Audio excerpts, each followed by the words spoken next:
दोस्तों, क्या आपने कभी सोचा है कि हमारे जीवन में जो कुछ भी होता है उसका असली कारण क्या है? क्यों कभी कभी हमें बिना वजह परेशानियां झेलनी पड़ती हैं, तो कभी सुख अपने आप हमारे दरवाजे पर दस्तक देता है। दोस्तों, क्या ये सब हमारे कर्मों का फल है? क्या हमारे अच्छे और बुरे कर्म हमारे जीवन पर गहरा प्रभाव डालते हैं?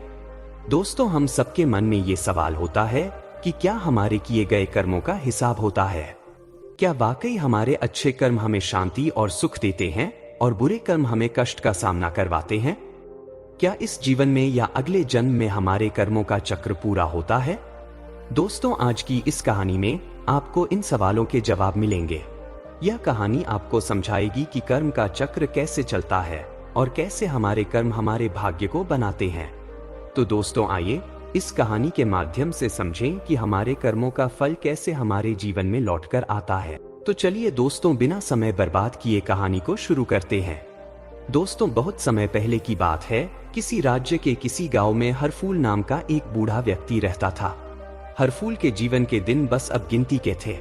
उसका शरीर दुर्बल हो चुका था और वह दिन रात ईश्वर से प्रार्थना करता था कि उसकी मौत जल्दी आ जाए। एक दिन गांव में एक साधु का आगमन हुआ।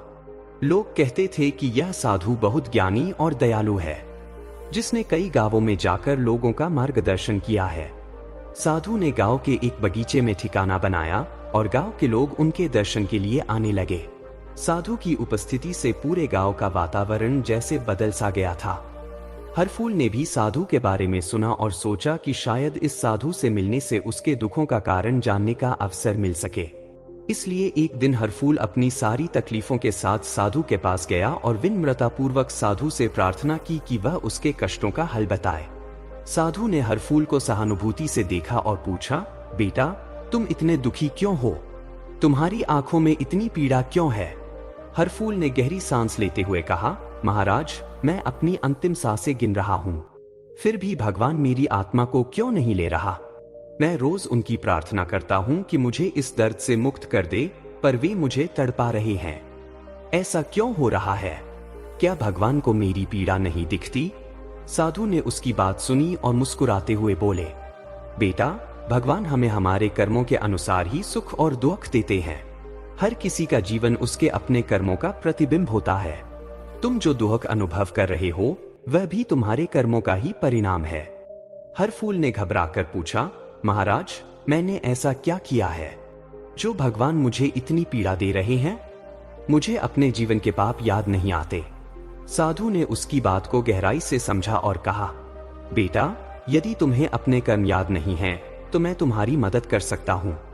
मुझे अपने जीवन के बारे में विस्तार से बताओ। तुमने किस तरह का जीवन जिया है, क्या क्या किया है और कैसे तुम्हारे कर्मों का सिलसिला बना है? हरफूल ने साधु की बात मान ली और अपने जीवन के पन्ने खोलकर उनके सामने रख दिए। साधु के कहने पर हरफूल ने अपने जीवन के पन्नों को पलटना शुरू किया। एक गहरी सांस लेते हुए वह बीते समय की उन धुंधली यादों में खो गया, जब वह जवान और ताकतवर हुआ करता था।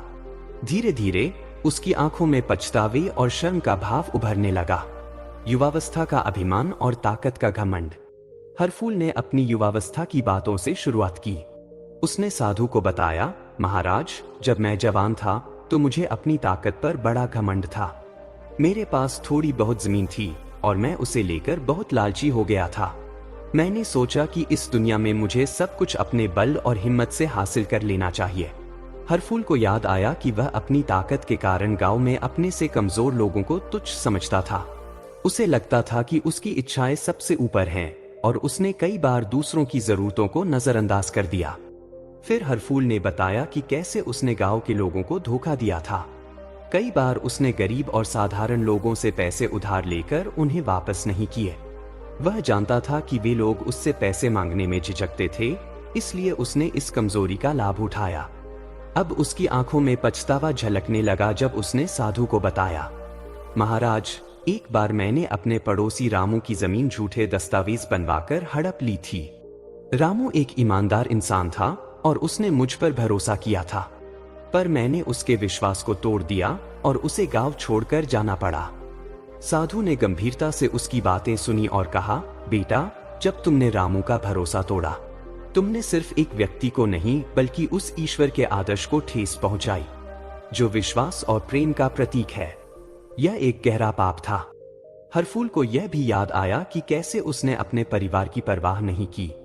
उसने साधु को बताया कि उसके बूढ़े माता पिता चाहते थे कि वह उनके साथ समय बिताए और उनकी देखभाल करे, लेकिन हरफूल अपने स्वार्थ और धन की लालसा में इतना व्यस्त था कि उसने उनकी कोई बात नहीं मानी। मेरे माता पिता अक्सर कहते थे कि दूसरों की मदद करो और अपने स्वार्थ को छोड़ो, पर मैंने उनकी बात कभी नहीं मानी, हरफूल ने दुखी होकर कहा।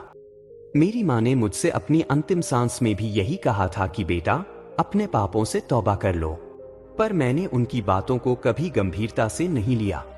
साधु ने उसकी बातों को सुना और शांत स्वर में बोले, बेटा, माता पिता का अनादर भी एक गंभीर पाप है।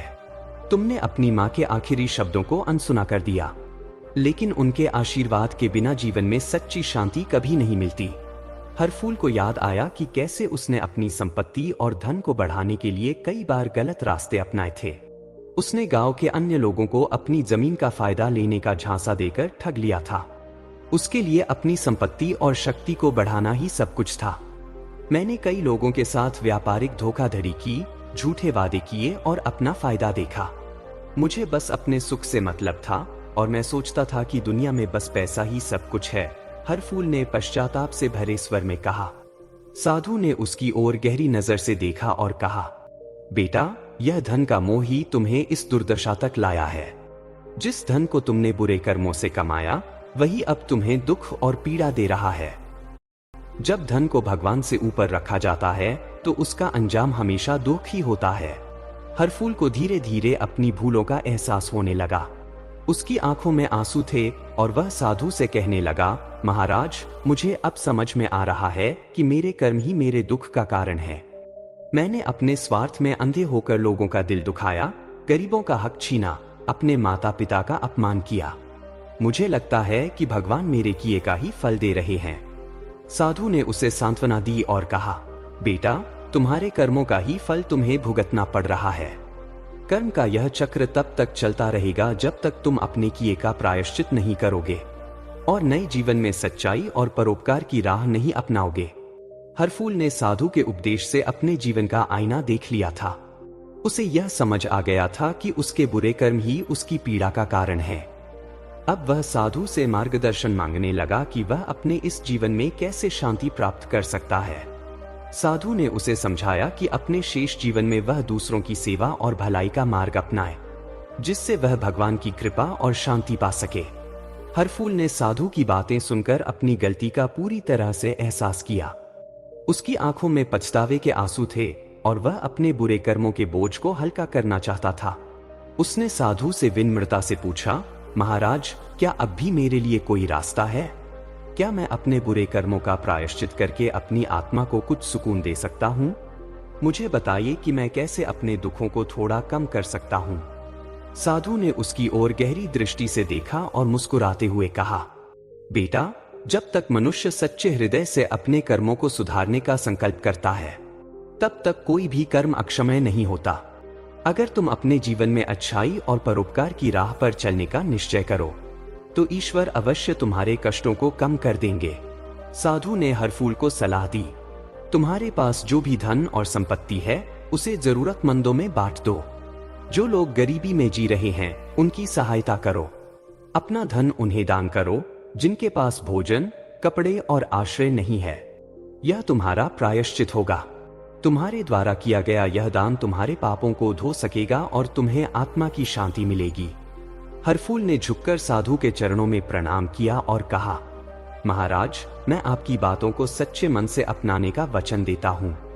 मेरे पास जो भी संपत्ति है, उसे मैं गरीबों में बांट दूंगा और अपने बचे हुए जीवन में सच्चाई और सेवा का रास्ता अपनाऊंगा।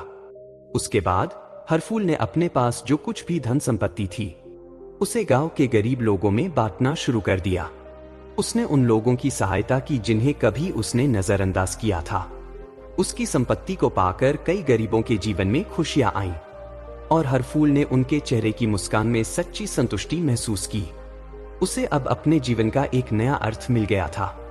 जैसे जैसे हरफूल दूसरों की मदद करता गया, उसके मन में धीरे धीरे सुकून और शांति का अनुभव होने लगा। उसे महसूस हुआ कि दूसरों की सेवा और परोपकार से ही सच्चा सुख मिलता है, न कि धन संपत्ति से। अपने कर्मों के प्रायश्चित के रूप में उसने अपना जीवन परोपकार और सेवा में समर्पित कर दिया। साधु के मार्गदर्शन ने हर फूल को कर्म के चक्र का गहरा अर्थ सिखा दिया था। अब वह अपने अंतिम दिनों में एक संतुष्ट और शांत मन से जी रहा था, यह जानते हुए कि उसने अपने बुरे कर्मों का प्रायश्चित कर लिया है और अपने जीवन को एक नई दिशा दी है। दोस्तों, आज की कहानी में इतना ही।